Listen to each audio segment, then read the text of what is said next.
rough landing. Y'all, look at my cute little plait. Reverting back to 5-year-old Bria. Hey y'all, how's it going? How you doing? My name's Bria, welcome or welcome back. If you're new here, don't forget to subscribe and give this video a thumbs up, a period, cause we're gonna have fun. So, confidence. Confidence is the theme of the day. It's the word of the day. Let's start with this. Confidence is not a linear thing. Like, you're not just gonna like get older and get more confident. It's kind of like a roller coaster, and I've said this before, it ebbs and it flows. But I do have to say this. I feel like I've been able to pick up tactics and habits that made me, regardless of where I was internally with my confidence, I was able to be perceived as confident and like I know what the fuck I'm talking about. And you're like, well, Bria, why do you care people think about you? Because I want to make money, okay? That's why. And most of this is centered around, like for me, building my confidence was really within my career, because some of you that have been around know I came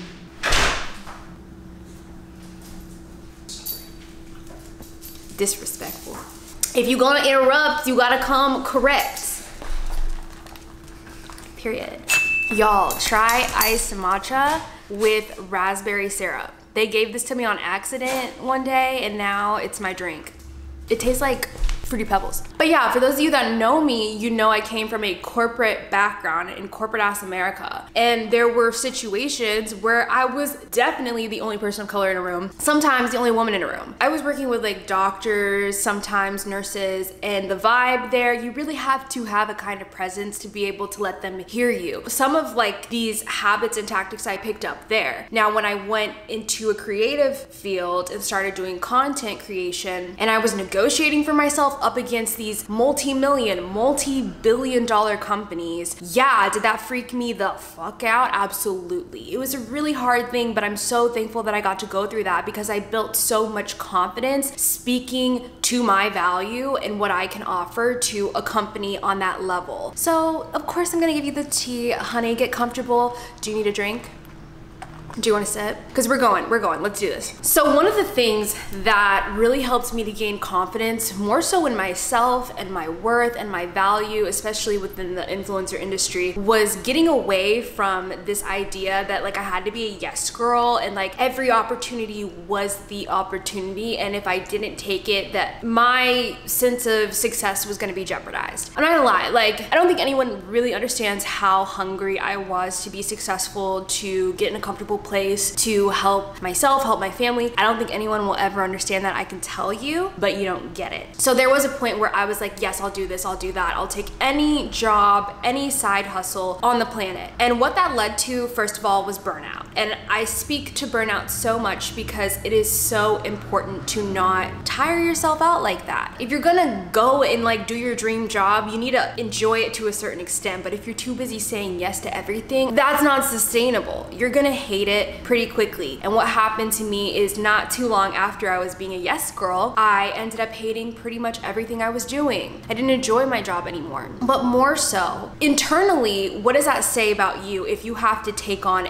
every single thing? It means you have a mindset of scarcity. And hear me out, because I had to reframe my mind to be like, look, we're not gonna chase, we're gonna attract. I was just chasing everything that showed up in my life, even if it didn't feel right to me. And that's just not how you want to go through life. You want to do things that feel good. You want to do things that you can do a good job too, so that people come back to you and tell other people you do good stuff. Get out of this mindset of like, I need to take everything. Opportunities are limited. And that's why I say that is a scarcity mindset, because you in your brain believe that opportunities are limited, so you have to take every single one that comes your way. No, you can say no. Don't chase things, attract them. Okay, that doesn't mean just like don't do anything and sit around, but to a degree it kind of does. What I'm saying is do the work, do what you need to do, and wait for the right opportunities to come to you and the right clients. I was talking, who was I talking to? Like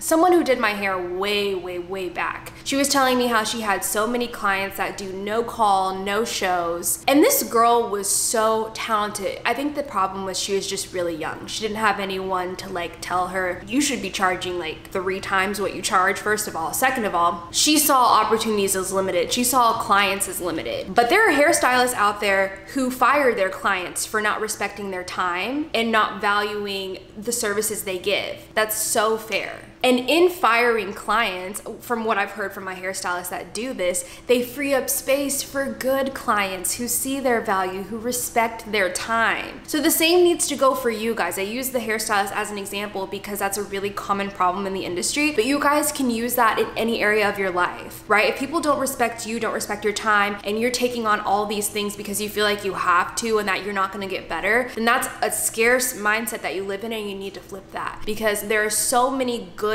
opportunities out there for you. There's so many good people who want to work with you, who value you, who want to be friends with you, who want to nurture a relationship with you. And like I said, this applies to anything. I use career a lot, but relationships, friendships, personal life, like it doesn't have to be just career, but you should carry this kind of concept with you, because you'll notice things get a lot easier when you're not chasing everything. Oh, okay. Y'all. So I don't know if this is more of a female thing that I'm about to say, but I think women in particular are programmed to this next one that I'm gonna mention, which is over apologizing. I cannot tell you how detrimental that is in a career standpoint, especially if it's a male dominated industry. Just stop it. You should never be apologizing for stuff that is not inconveniencing anyone. Example, sorry to bother you. Stop. Stop. You can't do it, bestie. Sorry to ask you this. Stop. You are entitled to ask questions. Do you think men talk like that? They don't. And one thing I like about where I am now with like my agency is it's very female dominated, and they are not exclamation point girlies. When I'm emailing people within my agency, we are like to the point, we're speaking business. We don't need to be like, hey girly, like how's it going? Like sorry to bother you, blah, blah, blah. Stop. Like literally stop. Because if people find that intimidating or rude, that's honestly their problem. There was a point when I was like an exclamation girly, like I'll give you 2 on a Good Friday. That's fine, especially when you're newer, but what you realize is like you're not getting that same energy back for a reason, because people in a corporate setting, in a career setting, don't feel like they have to match that energy. They're like, look, this is business, let's talk business. We're not girlies, like let's get to the point. It's one thing I'd like to point out, especially because I know most of you are a female demographic that I have here. Stop apologizing. We are so programmed to believe that we're asking for too much, that we are too much, that we're doing too much, and it's just not true. Men don't have a problem asking for what they want. Like they talk numbers differently. That's just one mere example of how there's such a difference in the way men act in a setting versus women, where they're so over apologetic, women are. Keep that in mind, especially with who you're talking to, because this is my personal opinion. This is not fact or anything. When someone is over apologetic, it makes me believe that they aren't confident in their actions. If you feel you have to apologize for your actions, it comes off as like you're unsure of yourself. But if you're doing your job and you're like truly just trying to get something done, what are you apologizing for? If you're late to something and you truly are inconveniencing people, then apologize. That's fine. Say sorry for that, because that really is an inconvenience. But hitting someone up and saying sorry to bother you, things like that, that's not, don't do that anymore. I promise you, people will take you so much more serious if you are just like, hi. And I can actually, like, if you guys ever want, I have like all these little templates and like phrases to use instead. If you ever want me to do a video on that to sound more professional, I got you. Just comment and let me know. Ooh, another one. So this kind of ties into like the verbiage you use, especially within emails. One word that I really try not to use anymore is the word just. Like, I'm just following up here. Just wanted to check in. I realized that that was also a defense mechanism, that I had been programmed to feel like I was inconveniencing someone for following up on a deal or something, when the deal is beneficial for both of us. So yeah, I'm gonna follow up so we can get shit done. I'm not just following up. Hi, kindly following up. That's better. Kindly following up on the previous email here. Let me know your thoughts. There, use that. Just checking in. Hey, no, don't say that. Just say, hey, I wanted to check in and see if there's any progress on this. Let me know if I could do anything to help. See how easy that was? I told you, if you want a whole video on how we can swap words out, I got you. But take out the word just. It's unnecessary and it's fluff. It's fluff for women to feel like what? Like they are inconveniencing people once again, and I am so anti that shit. So you better watch out around me. If you say that, I'm gonna look at you and I'll be like, what did you just say? We don't just do anything, we do it. Nike's gonna get mad at me. See, this one is one I have to work on. One thing I realized about myself, and I'm still working on it, but I've gotten a little bit better. I have trouble with silence, and I feel the need to fill it. I feel the need to continue the conversation. Even if it's like someone I know, I sometimes feel like I have to always keep the conversation going. Like that is my responsibility, and that's not true. So one thing I kind of stopped doing is being the one to fill the conversation up and listen more. And if you notice like power dynamics sometimes, like if you ever go to a meeting with a bunch of people and maybe there's an exec or maybe there's a boss who's at the table, notice who's talking the most. It's not usually the leaders. Isn't that funny? Isn't that strange? They're usually the ones observing and responding, but they're not the ones trying to carry the conversation. I was like, man, why do I feel the need to be that person? And I realized it came from this anxiety of people pleasing, that like if I didn't, people weren't gonna like me and I wasn't interesting enough, a whole 9 yards. Basically, what I've started to do is just be okay with pausing. Whether that's like in a group setting, just hearing other people more, like I don't have to be the one that's carrying the show anymore. Just be okay with taking it in and observing. I mean, first of all, it's just polite, but for someone like me who wasn't doing it to be rude, I was doing it because I was anxious. It's a pause. It's okay to pause. It's okay to break. And especially when people ask you a question, it's okay to pause before answering. It's okay to think. And it's obvious when you're pausing to think versus like being non-responsive. But I think the feeling of being anxious to answer, anxious to chime in, sometimes it can come off in like a, oh my gosh, like I am. It shows your anxiety to a degree sometimes. So just be aware of that the next time you're in a conversational setting with a group of people, and notice like if you jump ahead to answer things or you're always trying to fill the silence. Just take a deep breath, take it easy. Okay, I already said this, but I'm gonna make like a separate point about it because I've had a lot of people, a lot of higher up people say that this is their biggest pet peeves. Cut down on your exclamation points. Kind of goes back to like what we were talking about earlier. Just cut down on it. Your exclamation points aren't gonna make anyone like you more. Promise you that. If you're talking to other women and like they're doing it and you wanna match their energy, then that's on you. But like, just so you know, that's not going to determine your success and make people prioritize you because you're super friendly. It's not gonna help you like get anywhere. Just cut them down. Some people, you know who I'm talking about. Some people do it like every single sentence. It's okay to throw a period in there.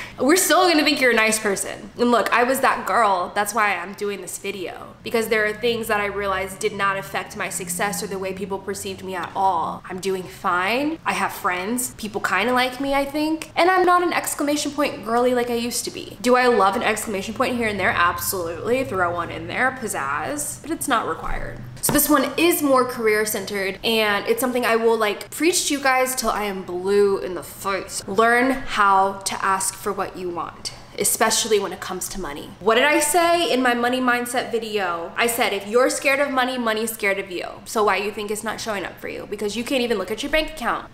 So why would money come to you? Money is an energy. Money wants to go where it's welcomed. And if you don't even like looking at your bank account, it's gonna be like, well, I don't wanna go in that bank account. Go watch that video if you want more on that, because it has been life-changing for a lot of people and I'm very surprised. I'll say it till I'm blue in the face. Like, learn to ask for what you want and especially get comfortable talking about the things that you need. If you want a salary raise, if you want more money or whatever, the worst they can say is, hey, we can't make it happen for you, but at least you verbalized it and now they're aware of it. But you can't be afraid to ask for something, especially if you find that you're putting in the time and the work. You have to be the one to set your standards, and if it doesn't work, they'll let you know. But don't miss out. Closed mouths don't get fed. What I say, closed mouths don't get fed. So if anyone's blocking your blessing, it's gonna be you, right? Just my 2 cents. But being comfortable with talking about money has been one of like the biggest progressions I've had so far, because it's allowed me to speak openly about it and ask for what we need better, and also learn more about money amongst my friends and family. Being able to have those conversations has made a lot of things easier, because if you can't talk about money, it's hard to know how much to charge in this industry sometimes. sometimes. So I have friends that I lean on to ask them, hey, how much did you make for this campaign working with so-and-so? And then I'm able to kind of measure up if they're playing me or not, you know? So that was something I used in my days of negotiating myself. I had to get really comfortable with that. You just get tired. You're like, I don't know what else to do. So I'm gonna have to put my big girl panties on and go ahead and learn how to talk about money. If you just put yourself in that position, like you have no other choice but to like ask for what you want, the worst they can say is no. And I told this story before, I'll tell you again, y'all. The first time I landed my biggest number on my own was because I just decided to push myself. I didn't even think I was worth that number, right? So what happened was I'm negotiating with a brand. They say, here, we're gonna pay you this number. Now, I was in a place of already being really busy. So I said, you know what the heck? I'm gonna try something. I'm gonna actually tell them my rate is 3 times what it is. And it actually was that rate. I thought I was just being clever. So I came back and I said, hey, I actually charged this for those deliverables. 3 minutes later, okay, we'll change the contract.